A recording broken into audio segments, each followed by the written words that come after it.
relationships are important, whether with in-laws or whoever. That's a very important relationship to have. But the contentious issues around in-laws, people use it to mistreat others. When you go to your in-laws' place, yes, it is nice for you to be helpful, but what does helpful mean? Just be a good human being. One of the things I advise people is not to try to initiate something you're not going to sustain. Just be a normal human being that has gone into another family. It's going not to be easy. Transitioning has never been easy. Try to understand Culture. How do they do things. And not get into a place where you have to prove yourself. Your son chose me or your daughter chose me. Therefore, I'm going to prove to you I deserve to be here. The moment you get into introducing yourself to people, by the way, that's a sign of no wisdom. There are people that want you to win their love or to earn their love. They are not doing that because they are in-laws. The in-law thing has given them a platform to exercise their bad manners. Their bad manners. Life is 90% me and 10% things I can't control. If I can't control how all these people behave, how they think, what they say, what they don't say,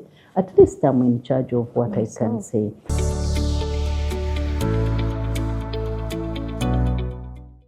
Hello and welcome back to Reality Check. This channel, we have conversations every week, taking care of your mental health in the areas of family, marriage, relationships, and the workplace, and just you as an individual. And we appreciate you for joining us every single week. We appreciate your feedback, and we hope you have subscribed. Please do, if you haven't, take a moment, pause, subscribe to our channel, and share it with someone who you think might find it useful. My name is Rachel Mwine. I am your host, and joining me today is none other than Dr. Ivas Atwine, who is the founder of International Center for Mental Health and Family Care. And that's a therapy practice or a place where you can find counseling services and therapy-related services. So if you need help and support, maybe you need therapy for your children, your child is going through a traumatic experience, probably went through a loss, and you are confused about how to support them, she has therapists there who can help you and your child. Or maybe your marriage is going through tumultuous season, that's the place to go for answers, solutions, and a way forward. And so, without further ado, today we are going to be discussing navigating in-law relationships, because those are a part of married life and they can be a wonderful part of married life. However, if they're not managed well, they can also be very stressful. It's important, of course, for you to build good, strong relationships with your in-laws. Some have even gone as far as describing in-laws as in love. This is my sister in love, my mother in love, because sometimes the in-law label comes laden with conflict, if I should put it that way, even right off the start. And so today we thought, let's have this conversation on, managing in-laws, managing in-law relationships, because that's also a relationship that needs to be navigated. So welcome aboard. Welcome, Dr. Evans. Thank you so much, Rachel. This relationship with in-laws, like I have said, the term in-law, just like stepmom, sometimes connotes, or the thing that comes to people's mind is like, in-laws, conflict and stress, and in-laws are disrespecting me and they are crossing boundaries. But maybe a good place to start would be understanding why this relationship is very contentious. Yeah. Thank you, Rachel, for having me. You're welcome. Very interesting conversation. Yeah. Maybe I should start here that reminding people that all these relationships, our quality of life, our quality of health, our level of happiness is reflected in the quality of our relationships. So relationships are important, whether with in-laws or whoever. That's a very important relationship to have, and especially it is core. Yes. It's among the core relationships, and so it's very important. Why is it contentious? Why do people develop chills when in-law thing is mentioned? To be honest with you, and I'm going to get into this, it is that inherent negativity that comes with it that causes a problem, but also the the attitudes that are attached to the whole thing. Because in-laws are human beings, to be honest with you. These social constructs, these labels that have been put that actually communicate something.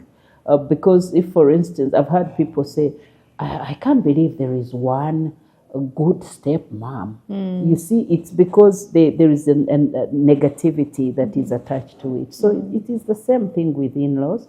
And that's why we are talking about it. And that's where the contention comes from. But also, there are so many things happening. Because these labels, the labels which we take lightly, they determine how we approach people. That's true. Right? We relate with people based on how we perceive them. So if I perceive you to be dangerous, I'm going to be extremely hypervigilant, and I'm going to approach you with all the guards, and it's going to determine attachment. Now, let me once again tell people that our happiness in relationships also is determined by how we attach, how we connect, how we bond. But the contentious issues around in-laws, number one is, once again, people use it to mistreat others. Yeah, people use it to mistreat, whether it is you, Rachel, with your in-laws, or in-laws mistreating you. Yes. Yeah, so there is a lot of entitlement. Again, I think in my experience and my work, people are entitled.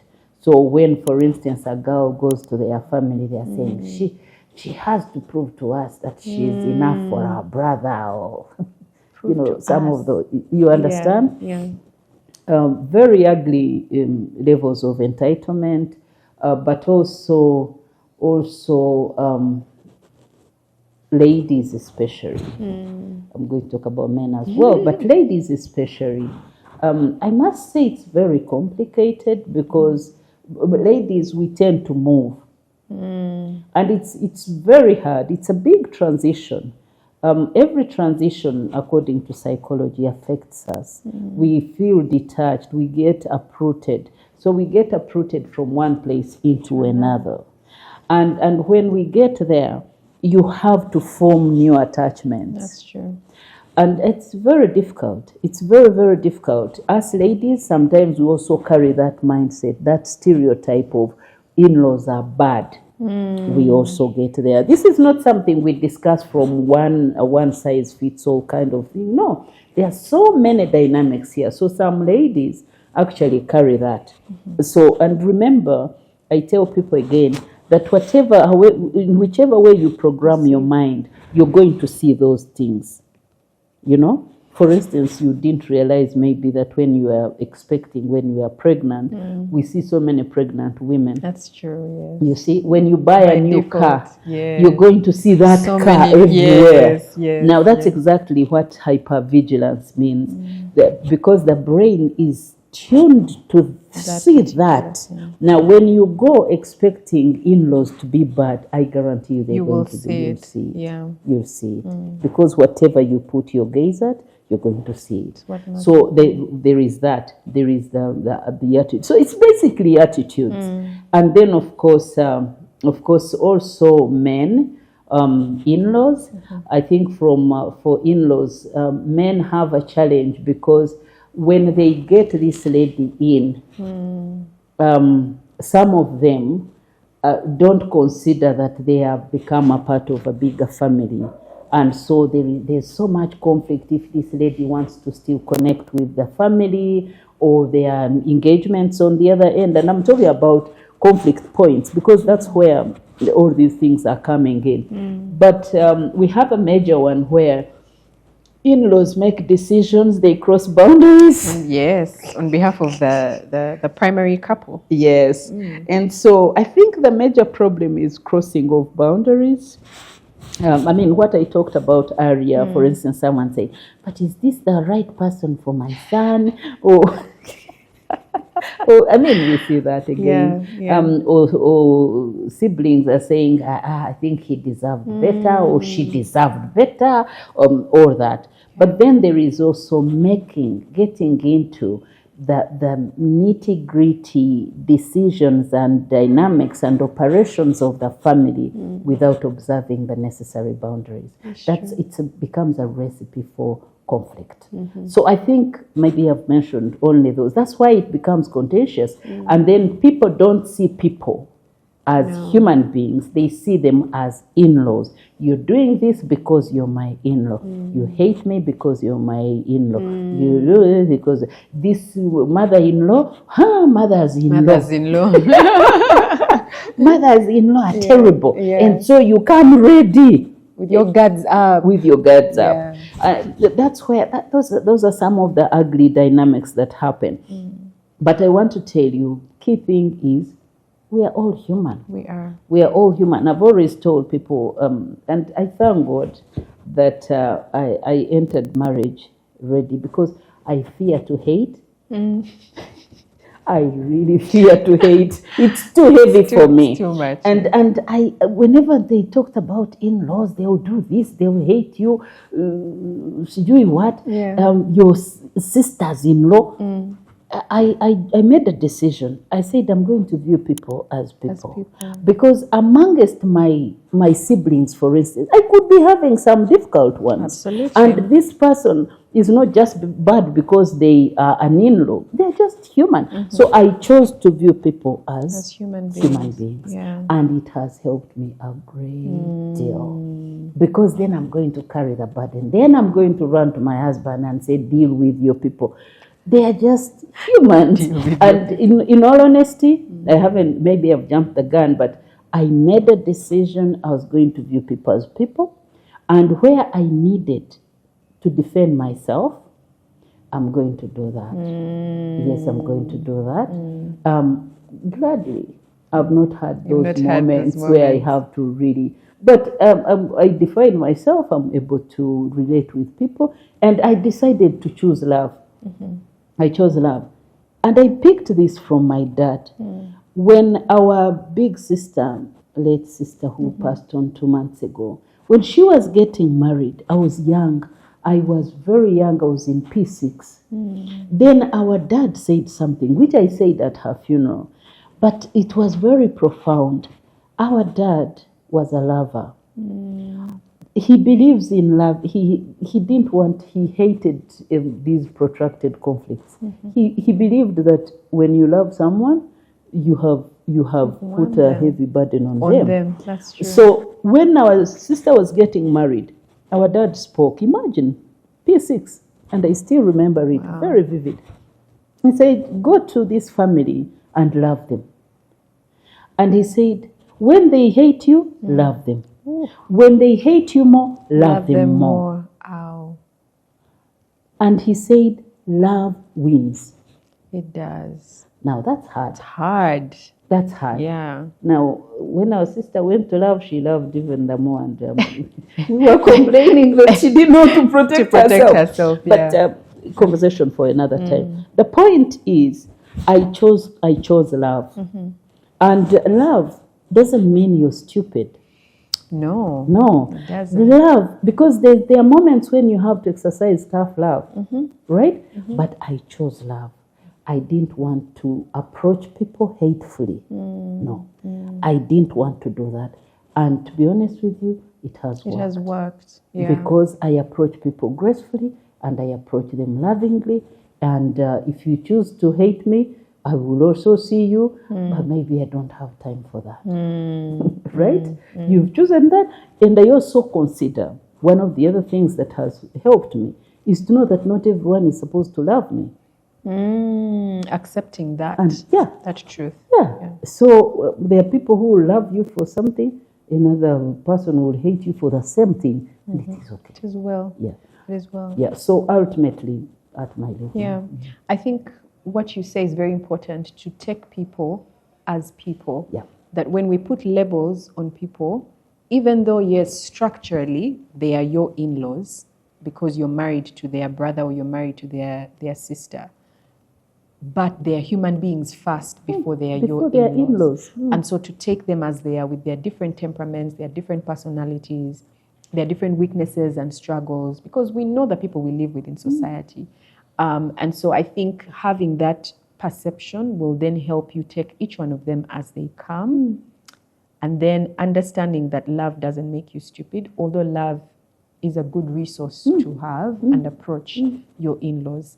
Is it possible that maybe there's no framework for how to deal with in-laws? And I think many times we are butting heads because I don't know what's acceptable. There's what society has said is acceptable. For example, when they say you're going to meet your mother-in-law for the first time, they'll tell girls, make sure you wear like a very long dress, basically be decent, take a gift, like you don't show up empty-handed. And I think there are little things that society has kind of thrown around to say, this is how to behave when you're with the in-laws. But some of those things are what is causing contention. You know that when you go to your in-laws' place, yes, it is nice for you to be helpful, but what does helpful mean in the context of your marriage and relationship? Because you might go there and slave away.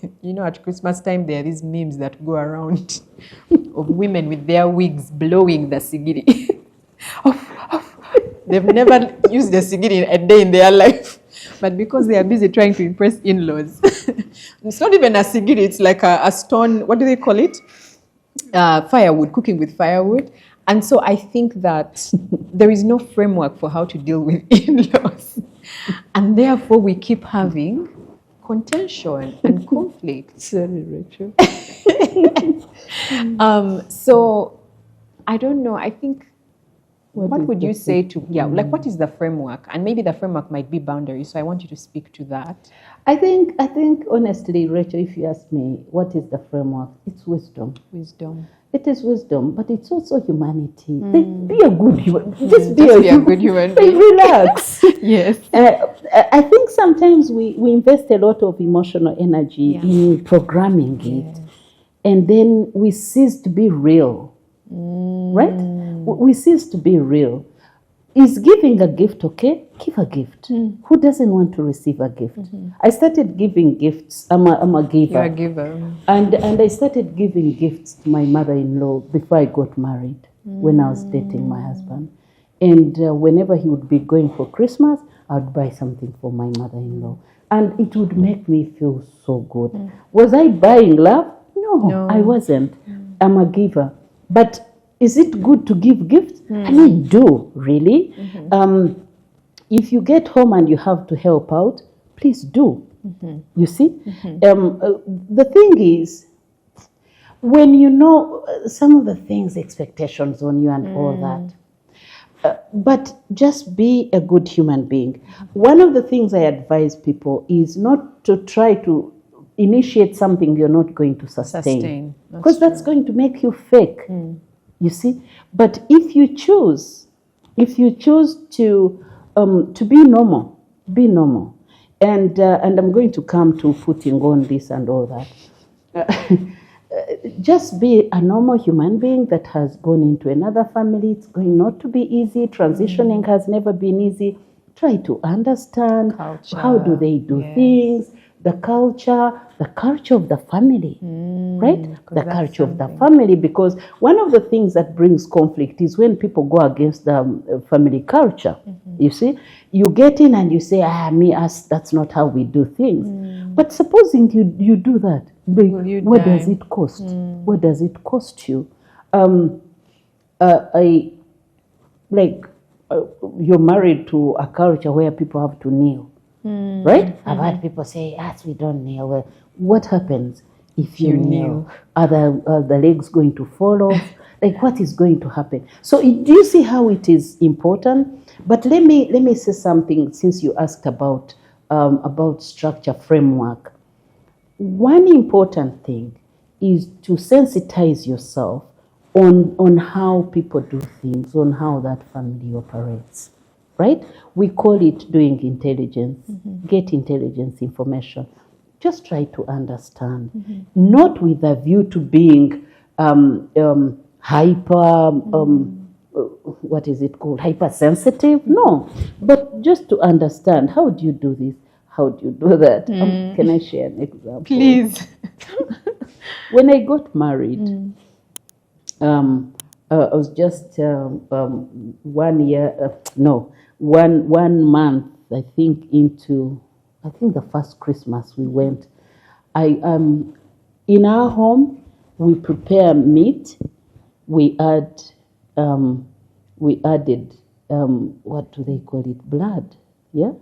So like the kalamajong. Are you serious? Seriously. I think some people relate with that. Yeah. I don't remember how they say it in Runyankwari.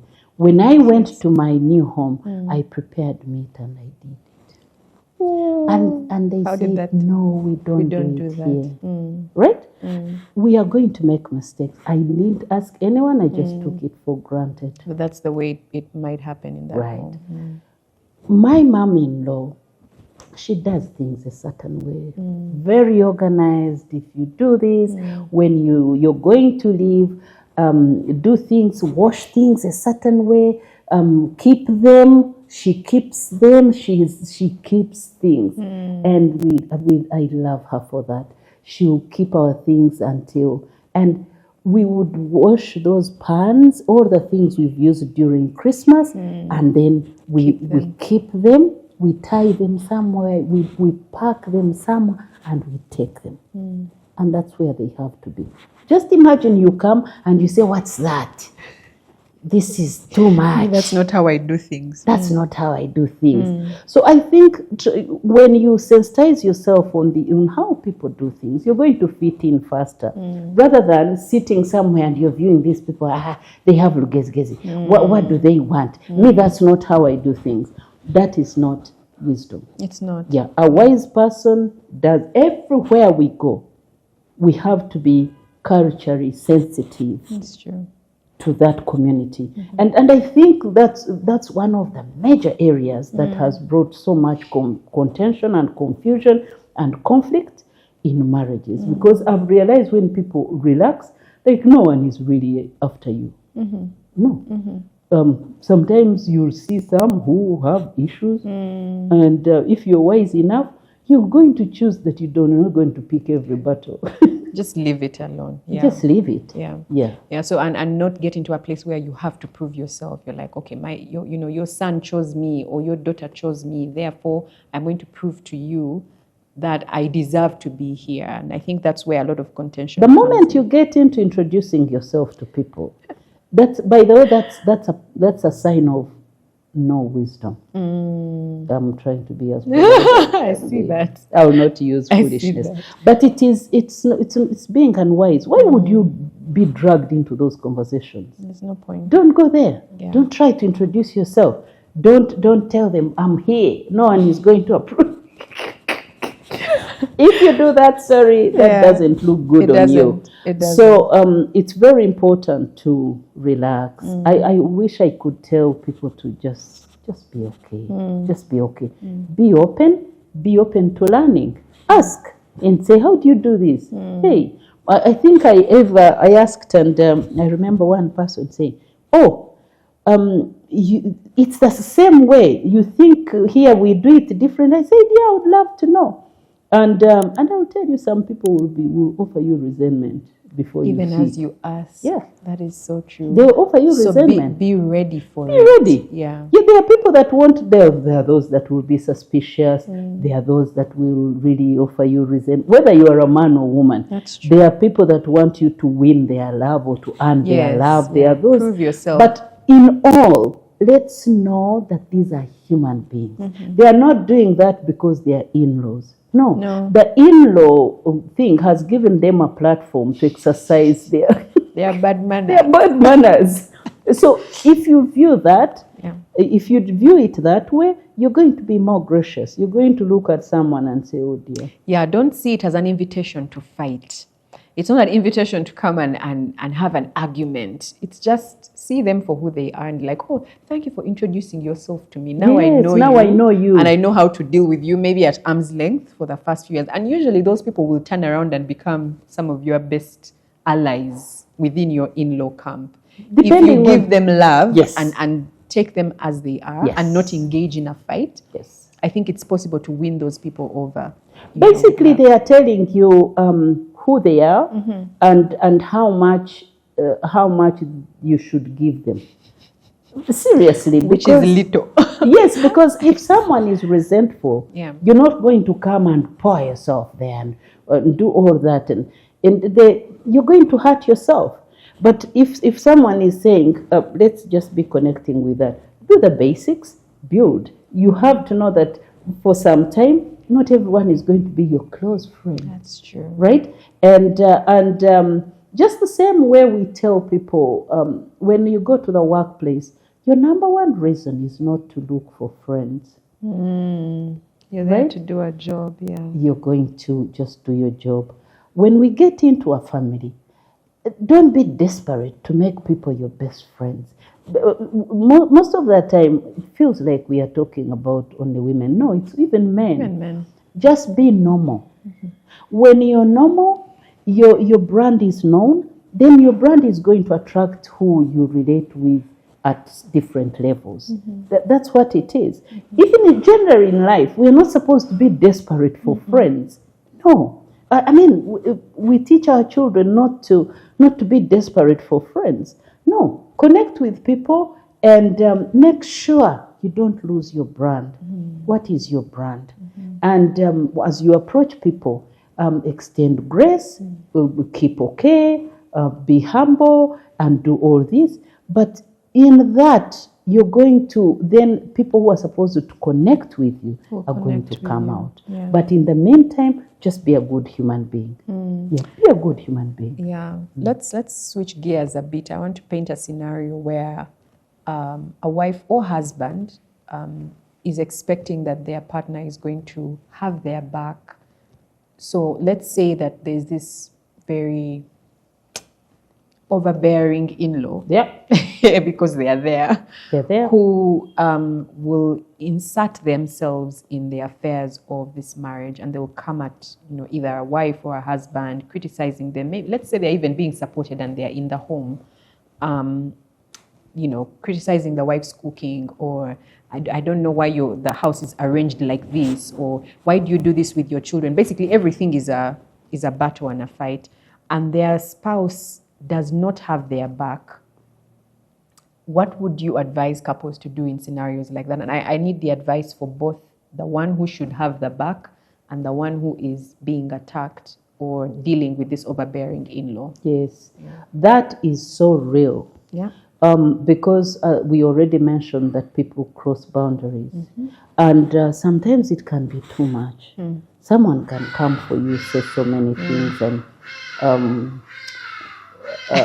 you look like you have an example. I have an example from my mom.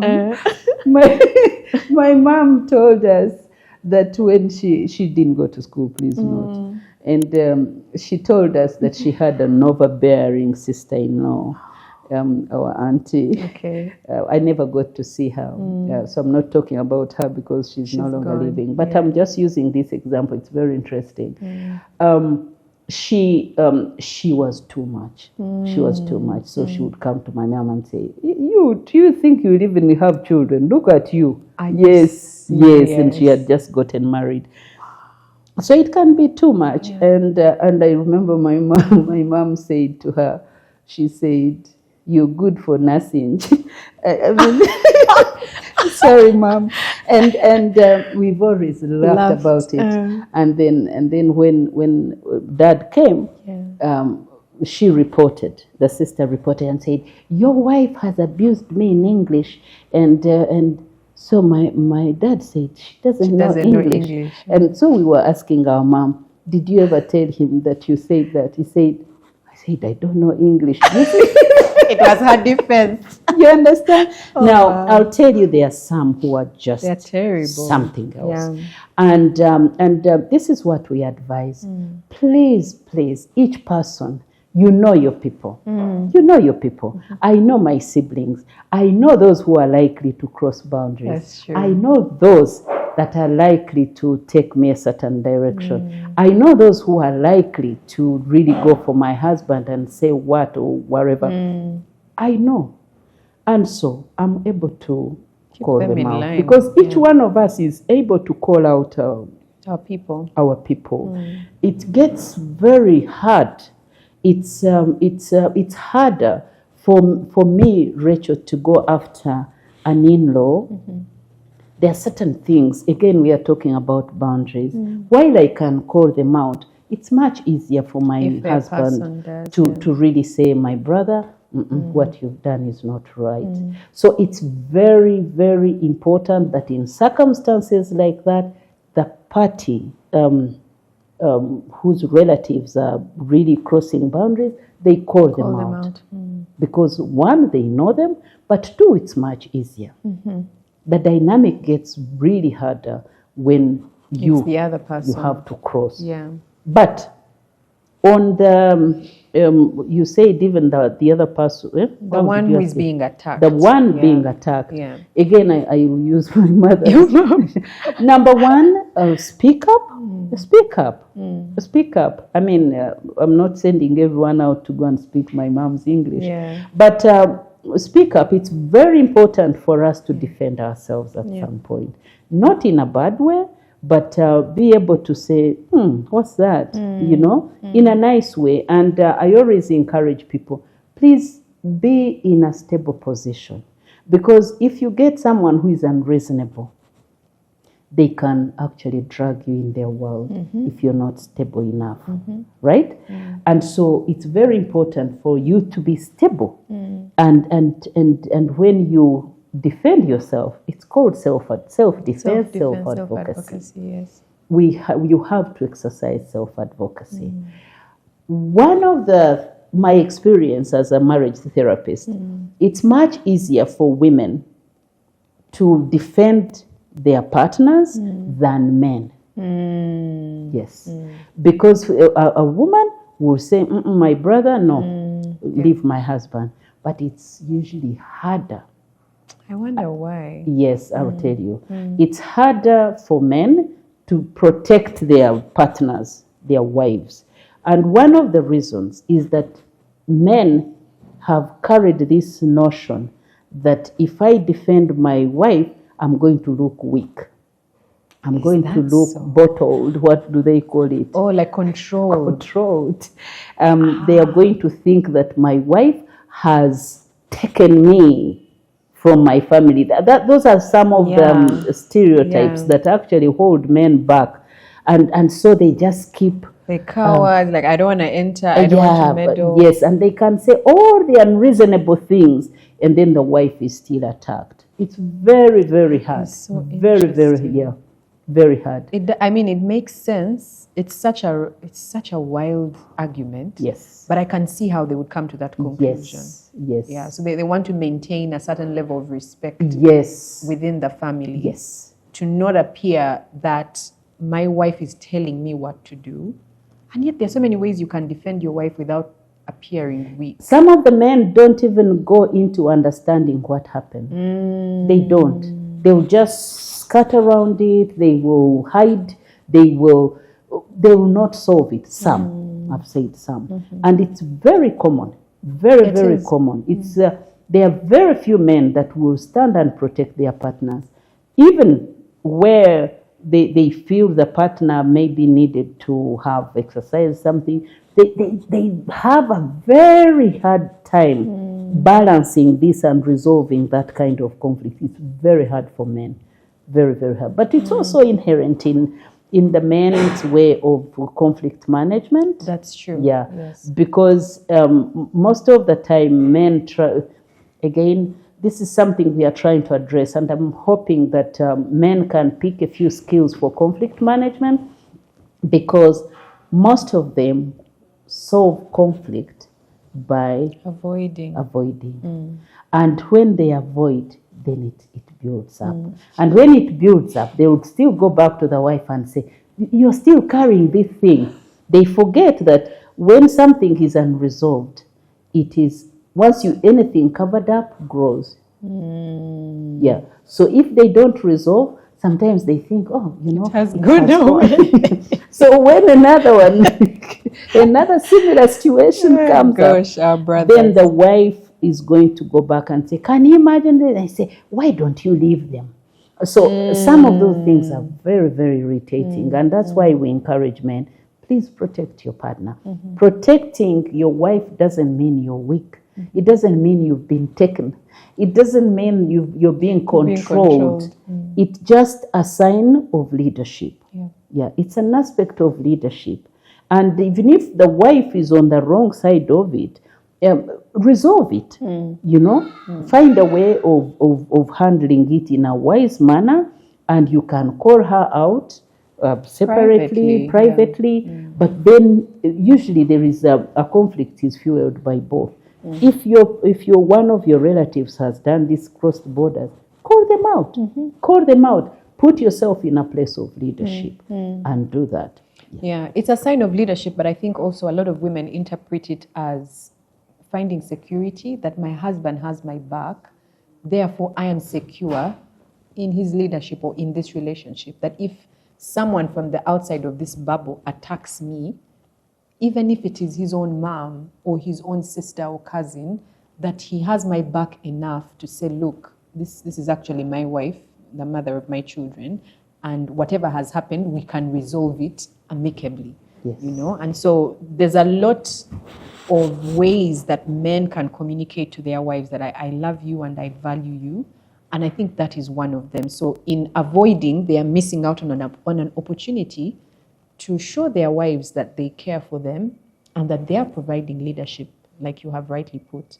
Let's talk a bit about... Can I just mention something else as well?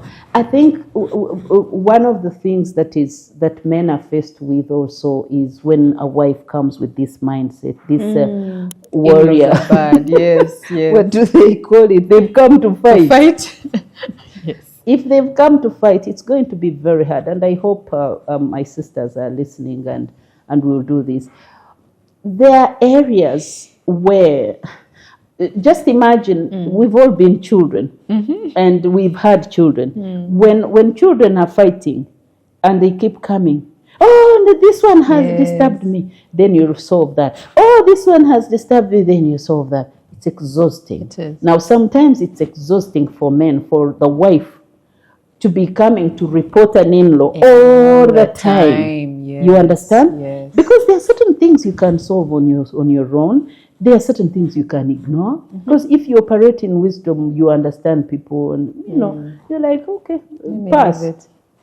And so yes, so it's very important for ladies also to know that please, don't be reporting all the time. But then also to wives also can protect their husbands by not fueling conflict with in-laws. That's very, very important.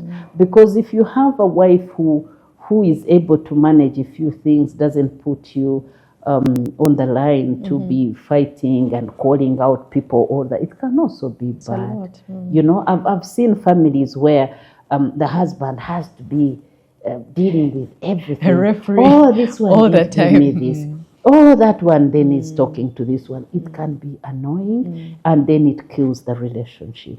So that's very important. But also, Rachel, when we get married, we have to find a nice way to say, if this person, this my brother, maybe like this, and he doesn't.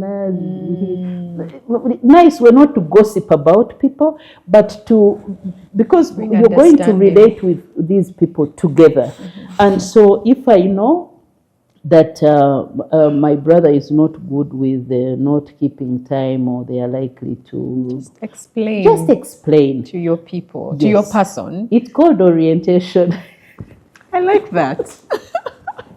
So we need to orient our partners on some basic things that are likely to cause conflict. And we have to be mindful of the fact that in-laws, that's a very, very important part of system, marriage, social support system for your marriage, for my marriage, and for your marriage, and everyone. And so if we nurture it well, then it helps us, it supports us. But if we are there to just fuel conflict, call people out, I'm protecting my wife as much as possible, that should be for... It's also not the entire strategy. No, it can't be. It shouldn't can't be. Actually, I do think that really is like escalation. It's like last resort. Exactly. But ultimately, our goal should be, let's build relationships with these people because they're human beings first before they're in-laws. Take people as they come and just exercise wisdom. Yes. I think... Exercise wisdom, exercise grace. Yes. Be gracious. Yeah. The fact that they are in-laws doesn't mean they don't deserve grace. Yeah. They also deserve grace. They are human beings. If you really see that this person expects much, find a way. So I think the biggest, number one is to make sure that our strategy, number one, is to foster love. And connection. Yeah. And escalation should come later. Yeah, absolutely. I think my takeaway today has been orientation. Like, I'd never thought about it that way, because you're coming into a new space, a new family, new, like, completely different individuals. You've all grown up in different circumstances. And I think we all have an obligation, whether a wife or a husband, to just kind of go through your relatives and say, that uncle, this is how I think it would be best for you to behave this way. This is how he takes things. Yes. So if this happens, don't be surprised. Exactly. Like, I know when we go for functions, my husband will always be like, there are certain people you should not leave this function without greeting. And I mean, in the beginning, I was like, why?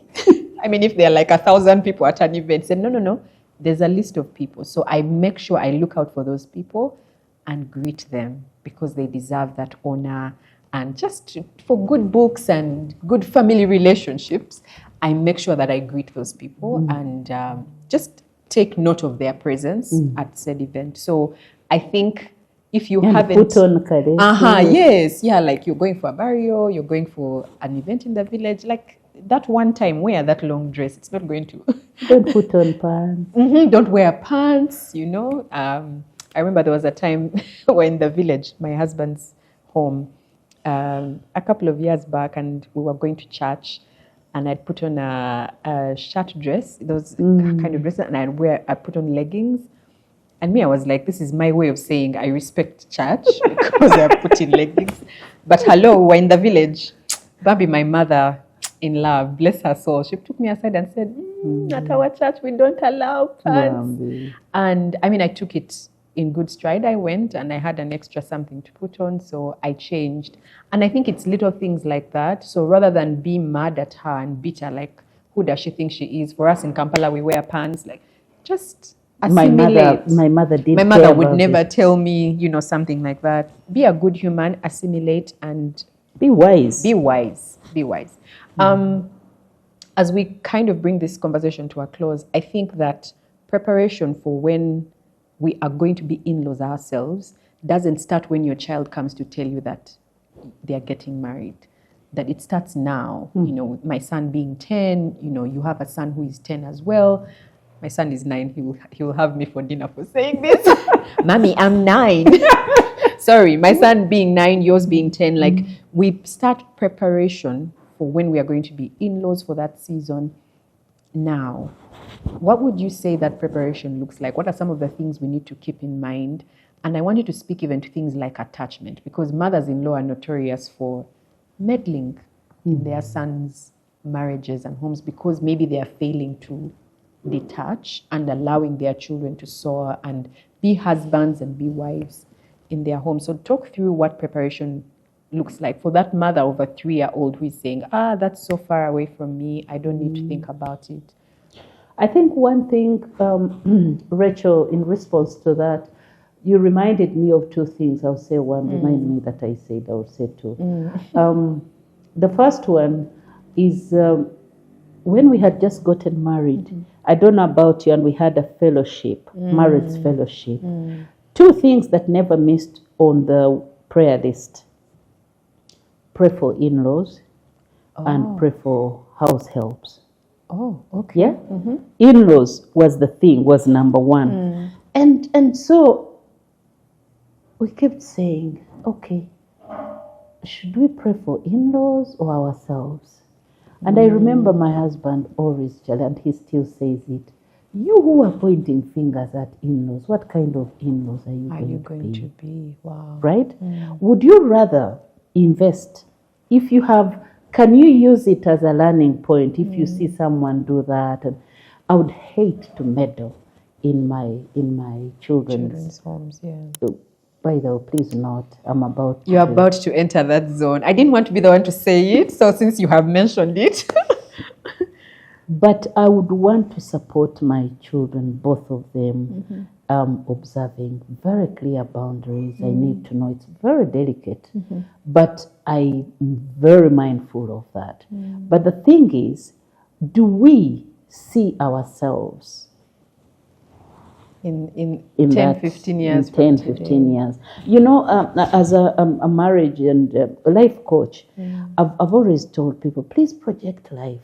Project life. You're not going to be like that forever. How are you going to look like? What kind of in-law are you going to be? Having learned all these lessons, the ugly ones, you've seen the ugly mothers-in-law, you've seen those who never do that, you've seen those who are rejecting you. How are you going to be? But also, while I'm worried about the in-laws, the way they treat me, I'm an in-law somewhere. Yes. Yeah. Yes. What kind of in-law am I? So I think we need to be so much worried about ourselves than the other people. The other people. And this is the principle I usually teach people, the 90-10% principle. Life is 90% me and 10% things I can't control. And so if I can't control how all these people behave, how they think, what they say, what they don't say, at least I'm in charge of what I can say. So the 90-10% principle really, really, really helps a lot. But the point I was making is that people think more about what they are seeing and how people are treating them rather than preparing themselves to be for that time. Very, very important. The thing is, when we are raising children or when we are growing up, we never give it that long-term view. And we that's why I've always told people, when you're preparing your child, don't raise, we raise adults, not children. That's true. So when I'm raising my children, I should prepare them to be on their own, to manage things on their own. And if I have to do reinforcement, at least I know they have the basics to manage on their own. But one of the things I've seen is that people are just invading their children's lives in their marriages. They're making decisions on investment, making decisions on finances. They are making decisions on where they should go, where they should locate, what house they should live in. I have I know a case, this is not my client, otherwise I wouldn't talk about it. But after this young couple got married, the guy had a sense of where they were going to stay. He got a house and the mother-in-law said, you cannot take my daughter to that place. That's really low end. And then the marriage started at that point. Failing, crumbling. Your mother. And she was just saying it. No. You should have known our class. You know, you can't take my daughter here. We also have dads who are holding on to their daughters. Right? Holding on to their daughters. My girl, no. Leave them, because I love scripture. I think it is in Psalms 127 or 27 about children being arrows. We release them to shoot into the world. Right? And so they should be able to shoot into the world without you coming to constantly yes. And so it is very important for us to raise children with an end in mind. Right? That's why you've heard me say, when we are raising children, we have to know that they are going to be somebody's husband. That's true. They're going to be somebody's wife. They're going to be. I've seen parents go to the workplaces to attack workplace managers and all, but it's more common in marriage. In marriage, where we have not raised children to be on their own. We think we have to follow them, we have to give them, so much because they can't manage on. I'm not against supporting our children, no, that's not but what you're sometimes we become too much. We are not letting them be. If they are struggling, we even forget that even us, we struggled. True. Yeah? True. We didn't start in this house. We started in a smaller house. I will not tell you, otherwise I'll be embarrassed. But you see, Show us pictures. Allow Agri to put her I'm pictures. not giving them to him. Let me tell you. But the thing is, we started somewhere. How are you scaffolding your children? How are you supporting them to grow on this journey, to help them? Are you going to just truncate their journey and then you're just making all the decisions and you're stopping them from feeling certain pains or whatever? So I think sometimes parents or let's check ourselves. Yeah. We need to check Let's ourselves. check ourselves. We really need to check ourselves. It's very ugly. It's very, very ugly. Let's check ourselves. I think one of the things you've said that has stood out for me is raise children with an end in mind. Yeah. Raise them. So I guess what is your vision for your child? That you want them to be an adult who is self-sustaining and they can take care of themselves. They are independent. Have that mind in your daily raising of these children. Yes. Because then when that time comes, you're not, because I feel like why maybe parents and mothers or fathers meddle in their children's homes is because they feel like they've not done enough. Yeah. They feel like I still need to hold their hand. I still need to support them. They still need me, even at the point when they should be sustaining themselves. But also, Rachel, two things. Yes, I agree with you. One of the reasons parents are following children in their marriages is some have focused more on provision. And they believe that they need to follow them and provide. It's much easier. It's much easier. But also, we've talked about parenting styles. Parents who have always used control, that control method where you don't empower children to be on their own.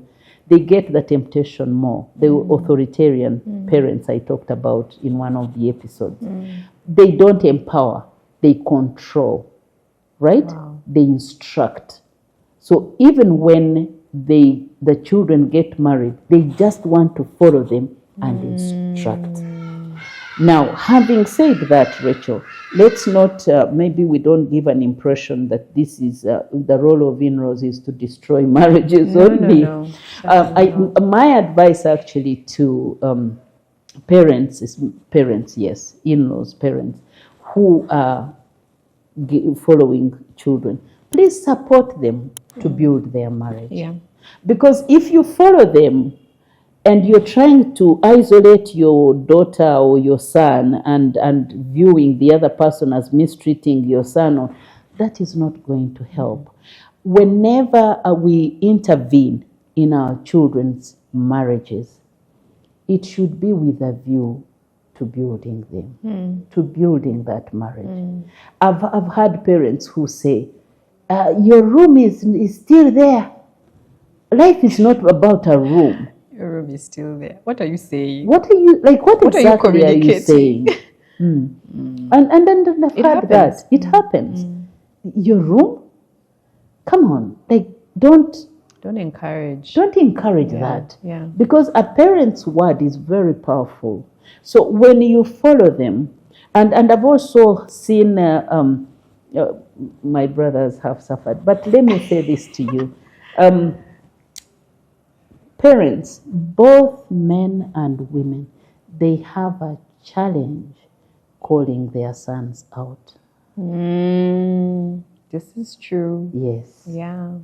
And when there is a problem in their marriage, they usually swing to the softer part. And they say, treat him like this. Do this also. Do this. Do this also.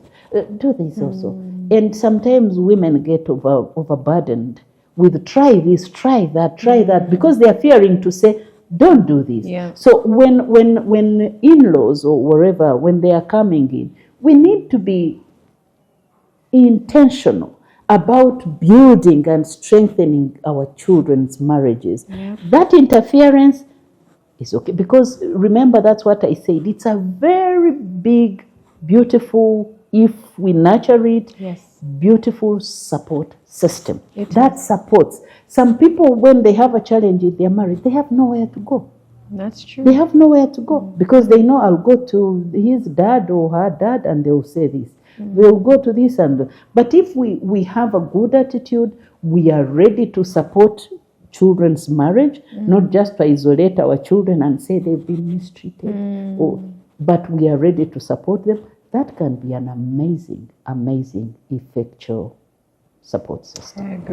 I agree. Thank you for this, Dr. Evers. I feel like we've kind of given the different stakeholders something to work with.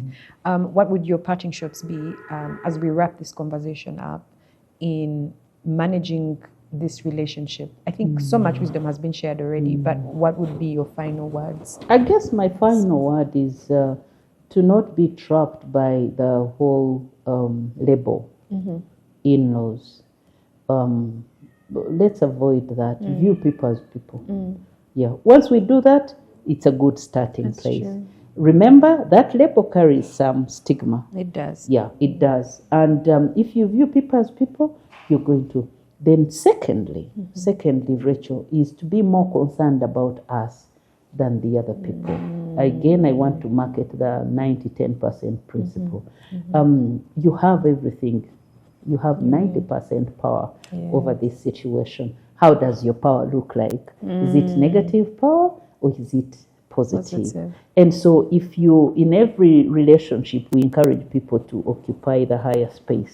Take the higher space. Be the big person in this. And by saying this, I remember I was talking to someone and said, I'm tired of being the big person. And I asked, do you want to be the small one as well? But whenever we become the big person, we see a bigger picture. There's wisdom when we go up higher.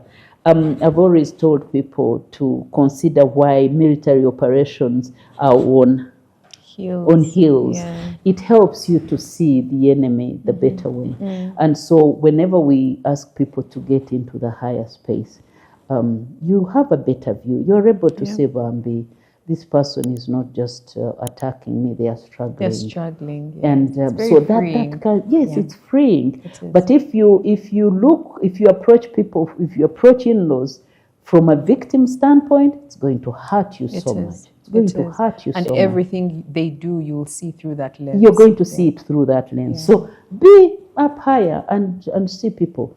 I already talked about sensitizing yourself on the cultural aspects of the family. It helps a great deal. It's wisdom. And be a good human being. Just be a good human. Just be human. Yeah. Just be human. Don't try to be artificial or funny, unauthentic. Just be an authentic human being. It helps. Wow. Even I, 11 years in, I have learned so much. Thank you so much for this conversation. I really do hope it has been helpful. And the only way we can know is if you let us know in our comment section. So please do. If there's an aspect you feel like we have not really tackled, again, let us know in our comment section and we can have this conversation in a subsequent episode, maybe with a man here. Since we've talked a lot about our male count, we'll have Agre. Agre is behind our camera. He can give us a male perspective on this in-law thing. Obviously, the way women see it is very different from the way men view it. And so it would be nice to have a male perspective. Until next week, stay well, stay healthy, keep it reality check, and please subscribe to our channel. Bye-bye.